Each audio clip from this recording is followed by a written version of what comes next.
There are those among the legions, and scribes of what few imperial texts are permitted to exist, that suggest that the entire crusade was fought purely so Abaddon could claim his blade. This is brazen falsehood. Hundreds of thousands of legionnaires would spill from the opening eye with millions of mutants, humans and demons and a tidal horde behind them. Most of them knew nothing of Drachnian then, and most know nothing of it now. They have their own lives to live, as pathetic and stunted as those existences may be. That false coin comes with another side, of course. There are those that believe we wish to surge forth and take Terra in the first breath of the war. Ignorance of this staggering scale is the rawest and rankest madness. The road to Terra is the most fortified, impossible series of battles imaginable. Wars are not fought in one engagement, but piecemeal. Campaign after campaign, city by city, fleet by fleet, world by world. Even if we could bring our wrath to Terra in a single strike, what use would it be? The rest of the Imperium would remain unconquered and would descend on Terra to cut our throats while we celebrated our temporary triumph. Horus Lupercal had half of the Imperium's forces, and he still failed to take the throne world, deluded creature that he was.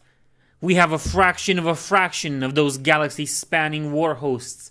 Horus began with and lost with more than we could ever muster. As the Imperium reeled in the wake of the rebellion, so did we.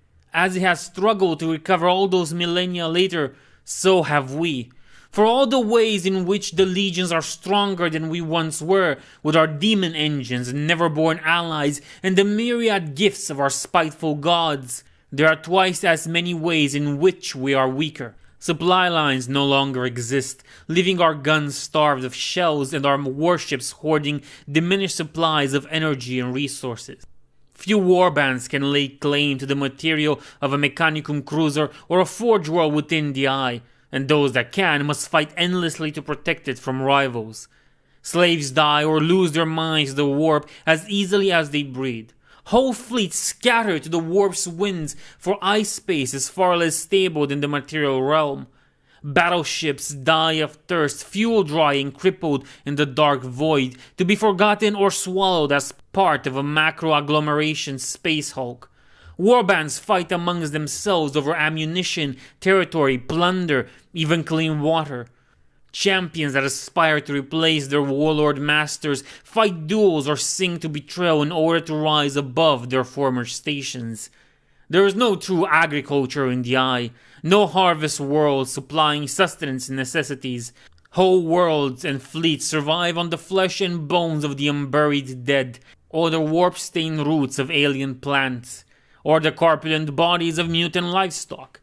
Commanders and warband leaders even of the same legions wage war against one another over matters of pride or power, or to win the all too brief favor and dangerous blessings of the erratic gods. But worst of all, recruitment for the 9 legions is a matter of hellish difficulty. We lack anything like the reliable resources we once had to sustain ourselves and maintain our genetic lines.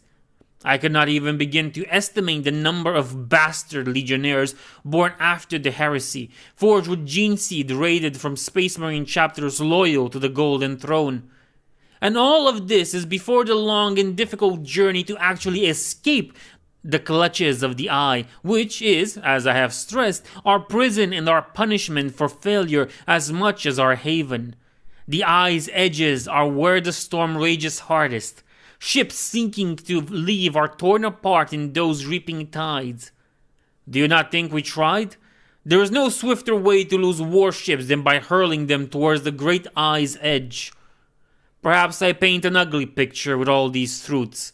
We are so much stronger than we were, yet so much weaker. We have such zealous purity of purpose, weighed down by impoverishment, treachery, and desperation.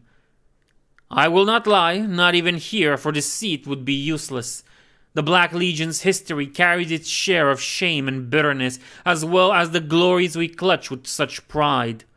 Some Imperial scholars cannot imagine why we have not yet won. Others cannot see anything but defeat in our future. There is no clear truth. It is all smoke and mirrors, all illusion and confusion.